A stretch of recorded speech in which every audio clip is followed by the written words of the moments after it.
Hello, I'm Llewellyn King, the host of White House Chronicle, which is coming right up. But first, a few thoughts of my own.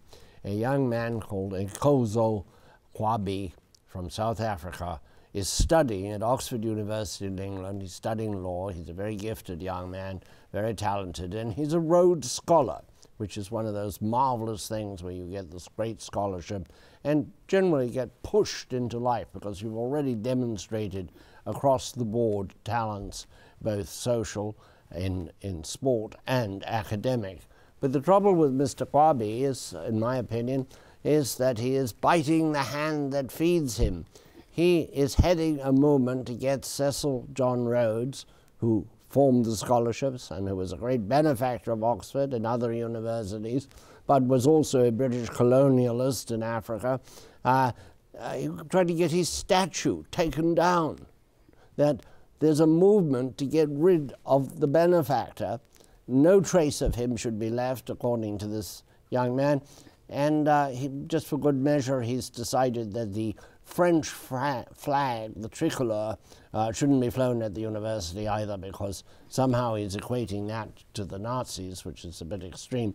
I do think that whatever it is, whether it's a 3,000-year-old religious artifact, whether it is the Sphinx, or whether it is a more contemporary statue, these things are part of history. They have a place, they tell a story, they're evidence, they're testimony.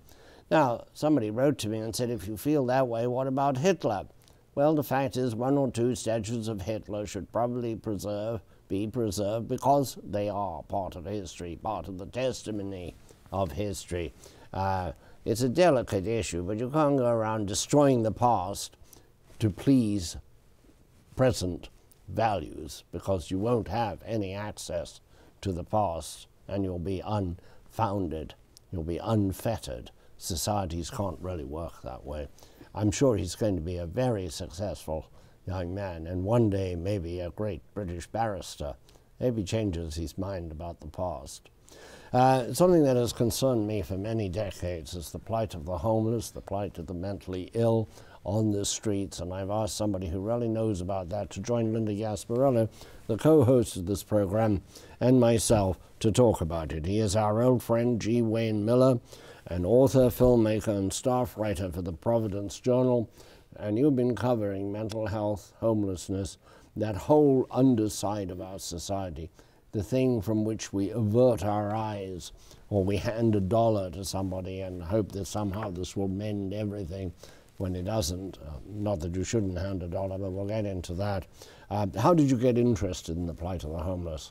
Well, I actually got interested by way of people living with mental illness. When I first got to the Providence Journal a number of years ago, I was very lucky to be promoted to a beat that included a now closed public psychiatric hospital, a now closed facility down in Exeter, Rhode Island for people with developmental disabilities.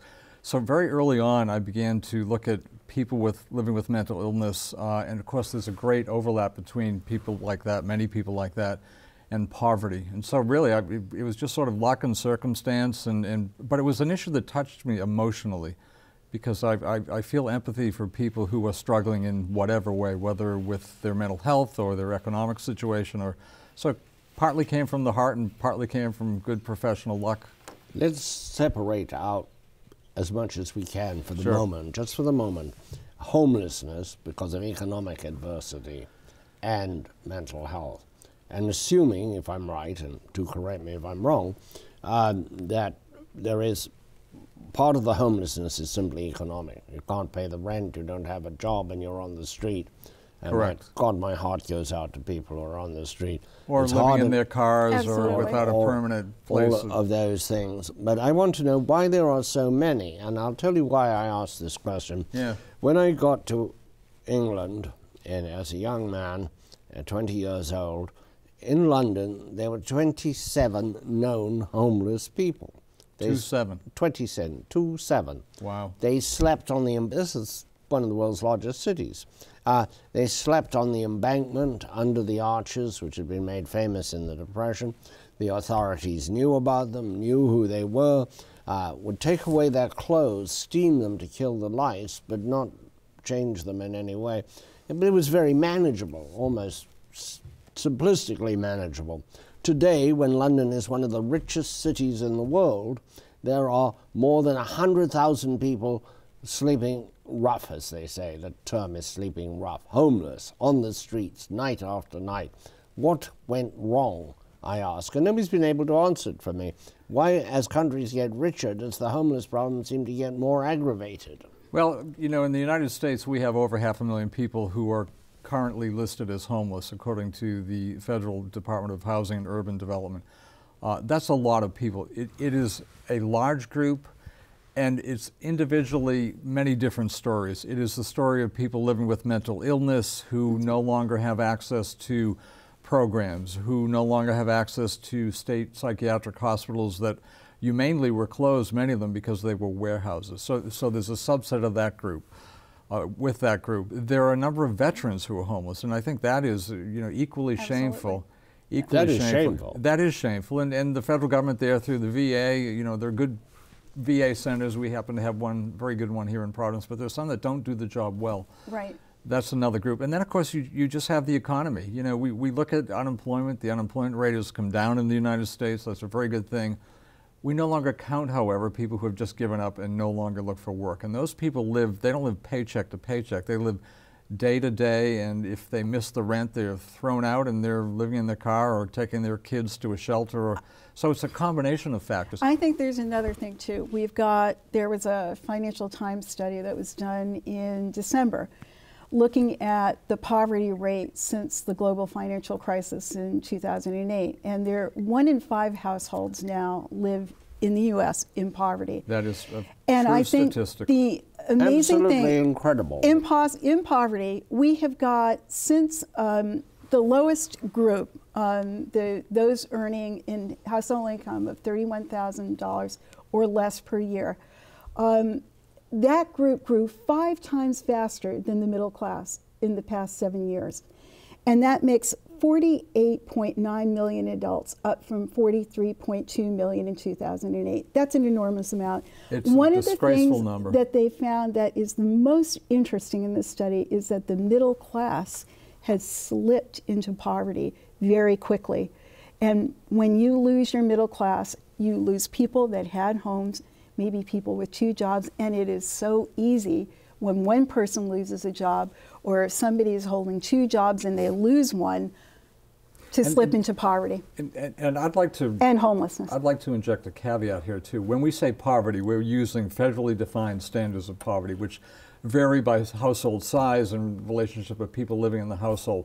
For 6 people, a family of 6 people, the federal poverty level in 2014, the latest year we have data for, was $32,473 for 6 people. Right. That's barely more than $500 a week for 6 people. That's You cannot, in most parts of this country, rent a decent place for $500 a week. You certainly can't when you factor in health care, which many of these people don't have, and food and everything else. I don't know how people make it. And when you talk about the jobs, I mean, the jobs are disappearing for a lot of reasons. I mean, the low-skilled jobs where a lot of people in poverty worked, that they're being lost to offshoring and automation, and offshoring and automation, going together. We've gotten to the point where the bad jobs of yesterday are better than the bad jobs of today. Well, and that's what we're left with. You make a very good point. Yes. I used to have a small publishing company in Washington. We had our own print shop, and we were all part of a happy family, basically. But by the time the business had to be sold, because the internet was eating up the paper product, and the printers, none of them have really found a decent job since, because there is no more printing.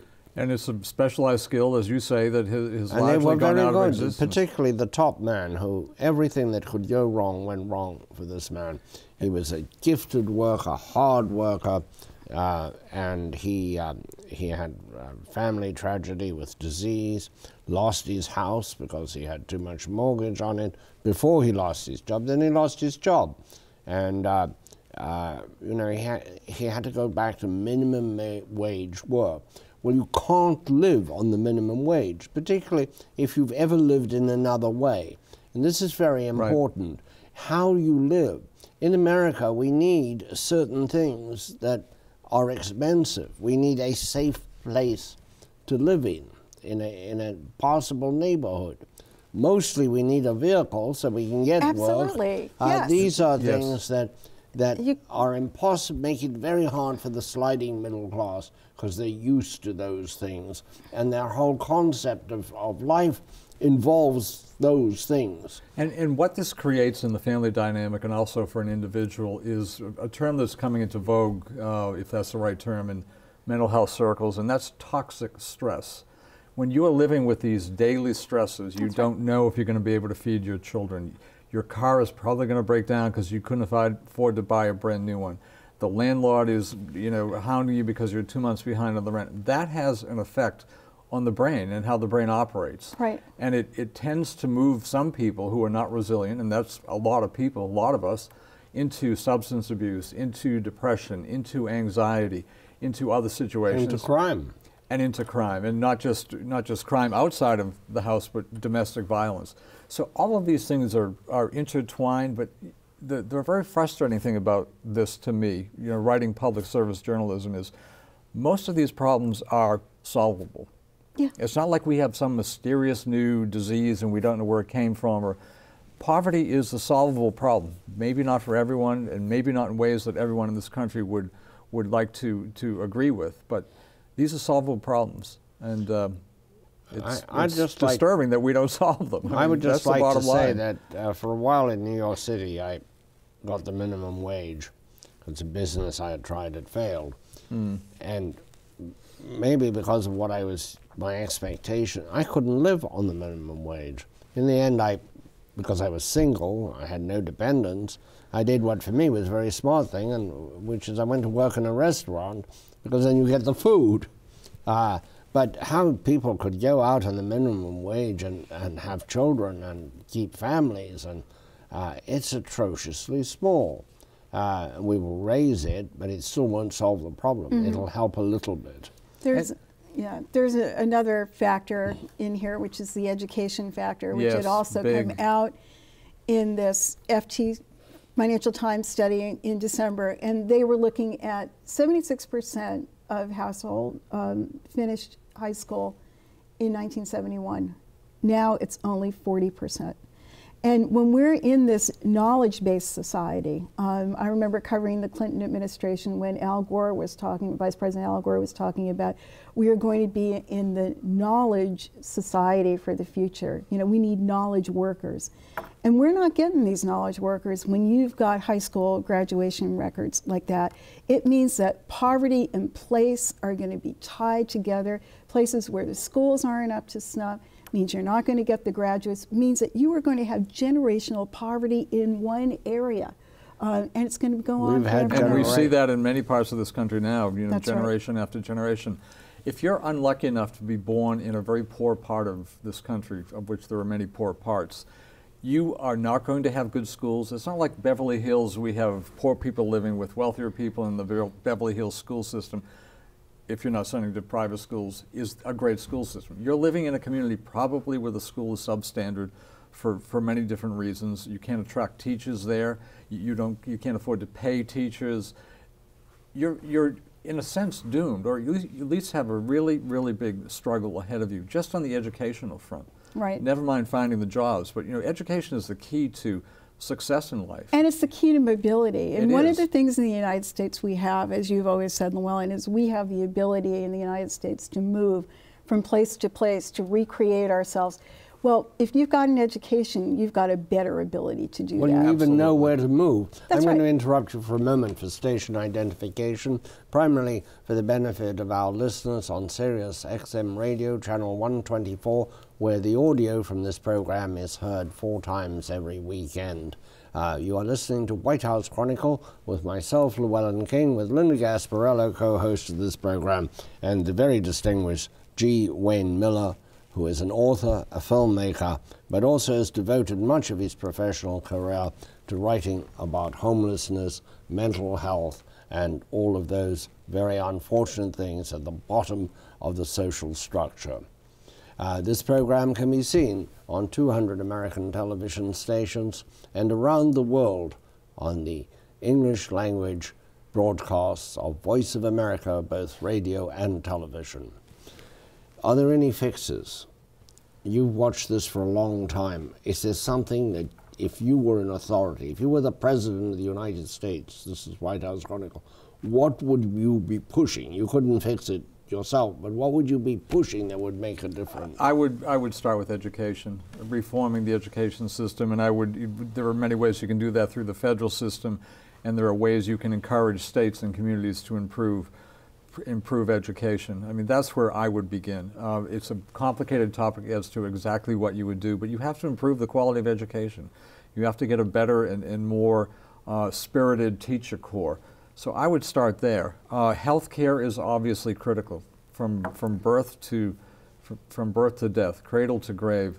Healthcare of all kinds, and particularly mental health care. The United States, and I'm speaking very generally, of course it varied by state, but in the 1960s, virtually every state had at least one major public psychiatric hospital, and they were snake pits. Mm-hmm. Anybody who was there, lived through them, chronicled it. I did in the closing days in the early 80s here in Rhode Island. They were closed for humane reasons. Let's get people back into the community. Let's give them a chance at life. Let's not suck them into this place for sometimes very flimsy excuses and destroy them. Right. Humane motivation. There were many community programs that were established during that process of deinstitutionalization. Those over the last 2 and 3 decades have been slowly defunded, have slowly fragmented, and it's become a mess in terms of trying to get services for people who really need it. And it's a relatively simple fix. You need a coordinated system that has services for everyone who needs it, from minor anxiety to schizophrenia. These are treatable problems. Right. And you can save lives, and people can recover and can have hope and optimism, but the way the system is now, I don't see a whole lot. There are certainly many programs that are good, but in terms of a coordinated system, we have just totally failed, and it's a public disgrace. Do we have any national leader, politician or otherwise, we do. who speaks out on this issue? We have, and I've written a little bit about him. It's Tim Murphy, and he's a Republican representative from Pennsylvania. And he was a psychologist. He was actually a teaching psychologist at a university and a clinician. And he has been sort of a lone voice in Congress for reforming. Oh, that's a wilderness, too. That is a wilderness, but he is very dogged. He's a very smart man. He knows the field well, having been a clinician and an academic in psychology. And he has pushed year after year. He's reintroduced a major bill again in 2016, and he's getting slowly people to sign on because he's presenting the larger picture. If we can fix mental illness or treatment for mentally ill people, there's a ripple effect through society. Violence can be decreased, employment can be increased, and so forth and so on. We can take a stab at homelessness, because these are all overlapping and intertwined problems. So, but he is a lone voice. I was just saying, how is he succeeding? Just repeat his name. Tim Murphy of Pennsylvania, Republican Congressman. Let's give him credit. Let's give him credit. And Patrick Kennedy from Rhode Island, no longer in Congress, was a huge champion. He still is outside of Congress, but these are rare voices in Congress. So yeah, I'm thinking about Tim, and in this congressional atmosphere where nobody will spend anything on anything that smacks of public funding for projects like mental health or housing or whatever, how is he doing there? I mean, what is there? Are there any like-minded colleagues that have? There are some, and again, and how about the Senate? Have they? I'm not aware of anyone signed on in the rich man's. I'm not aware of anyone raising the flag in the Senate. Mr. Murphy, who again, he's a very laudable and admirable person. He has fixes, and part of his fix, it's not all like pouring more money into it. So let's be smarter about the resources we have. Yeah, that's right. We have money here. We do have money. I'm so glad you That's the tone we need to take now. I'm so glad you said that, because every time I ask anybody in Congress about it, it'll cost too much. That's right. That's the rhetoric. The same thing, unfortunately, happens many places. It even happens in public television. We are at a public television station recording this program, where if you have a new idea, it'll cost too much money. Before anybody has looked at the money, how much is required, it's a sort of automatic response. It is. That things are the way they are because there isn't enough money. That's not why they are the way they are. No, I mean, that's a piece of it, but it may not even be the largest piece of it. I urge people to go to Representative Murphy's website. You can read his legislation. He's got explainers, FAQs, and so forth and so on. And he is gaining the support slowly. And, you know, Lord knows where he'll go in a presidential election year, because he sees it as not simply throw more money at something. Also, I think one of the unfortunate things is that there is no voice from the community that is suffering. That is correct. I've noticed with various things that when you can get that voice, AIDS stands out. When enough talented people were dying of AIDS, it stopped being stigmatized and we started looking at it. Prison reform was a big issue at the time of the Vietnam War because middle-class kids were being imprisoned. They were saying this is ghastly. The moment the Vietnam War was over and you didn't have journalists and lawyers and people who can use the language to further a cause talking about the horrific conditions in the prisons, it stopped, and everybody started assuming people in the prisons are there and deserve whatever they get. They're there for good reason, people Patrick said. Kennedy, you know, ex-congressman from Rhode Island, was one such voice. I mean, there are people at the Mental Health America, the National Advocacy Group, the National Alliance for the Mentally Ill, who are voices and figures, but there are very few of the stature that you're talking about. There have been a few voices in Hollywood. Part of that relates to the nature of mental illness. You know, it's not necessarily what you want to do to be on TV all the time. It's not pretty. It's not. No, it's not. But so a rational approach has to come here, and you know, we 320 million Americans, we get tied up in knots about a lot of different things. This is one where we should be able to find common ground pretty easily. These are people who are suffering, and if you can alleviate suffering, not only they individually, but society benefits. To me, it's like a win-win, but you know, sometimes you feel like you're shouting down a well. I've written about this stuff for years. You know, people who write about it for years say the same thing, that you can write the most poignant articles on the most heart-wrenching things about the way people live in poverty or with mental illness, and it simply does not translate into action programs that are going to help a great many people. It may help a few in a small community, but not a great many people, and not certainly scaling up to like a national war on mental health or something, you know, anything that a president would take on, or that, you know, that you would get a groundswell of sympathy in Congress. And you know, look, it's not as if this is some rare condition that nobody's heard of, or maybe somebody in Alaska or wherever. There are almost 50 million people, according to the National Institute of Mental Health, who have a diagnosable mental condition. So everyone is touched either directly or indirectly by this. That's right. So, you know, again, but it's something that America, I think, just likes to sweep under the rug. Well, and there's a long history of stigma. And it's complicated. It is complicated. Don't forget, it wasn't that many years ago that we again, you know, our ancestors took mentally ill people and locked them in root cellars and attics. Yeah. And then sent them to the poorhouse and locked them and then I think, in you know, jail cells, and you know, I won't even use the language. Under the I was just going to say that I remember that under the George W. Bush administration, there was this idea that, you know, we needed the churches, you know, to step in, and I think a lot of that was done in a very, very good spirit. But the churches can't do everything. I mean, they're strained as they are. Exactly. And when it comes to mental health, you know, that's just the hardest of all. The beauty of mental health, though, and I happen to be married to a mental health therapist, good therapy and treatment works most of the time. Providing you keep up the treatment. Exactly. I want to ask you what seems like a trivial question. Yeah. But along with homelessness and mental health, we get beggars. All American cities have beggars. Washington has surprisingly many for a very prosperous city. All the downtown is full of people begging. And some are veterans too, by the way. Many people. San Francisco is atrocious. New York has always been terrible. New York is absolutely. Terrible. Is this a symptom, and what do we do about that?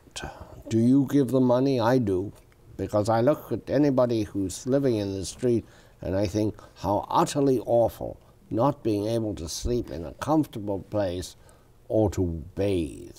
Right. I often do give money. I give them money, not a lot, Well, and I'm trying to be better about it. I'm trying not to look away when I do it. I'm trying to treat them as one more of as my human own beings. personal experiences was right in front of the White House. I was going in, and a man came up to me, just in terrible shape. I mean, smelled terrible, looked terrible. And my first reaction was, you know, just almost a gag reflex because he smelled so terrible. And he said, "Ma'am, I need some money." And I was like, sure, here. What do you need? And he said, I need money. He said, I need to buy underwear. And I thought, how crazy is this? But yes, he was wearing pants that chafed him. He needed just a simple pair of, he said, the chafing is so bad, I need underwear. I never even thought of this. Ever thought of it. To be able to this. shower. To be able to Shower. As we know, the homeless smell bad because they can't bathe. We don't have public toilets, and we discourage them in every possible way. Unlike other countries where there are public toilets are maintained by municipalities, by city authorities. Right. We don't have them, and a very complicated reason for that, which is partly because we can't get wheelchairs into any designed public toilet of a certain kind, and therefore which is a good we don't do intention, it. but a good it has intention its gone wrong. consequences. But visitors are appalled when they find you have to find a restaurant to see if you can use the toilet. There's nothing in the street, as there is in London, Paris, Rome, Argentina, doesn't matter. This is a terrible thing that they cannot bathe. I mean, can you imagine? You're sleeping on the ground.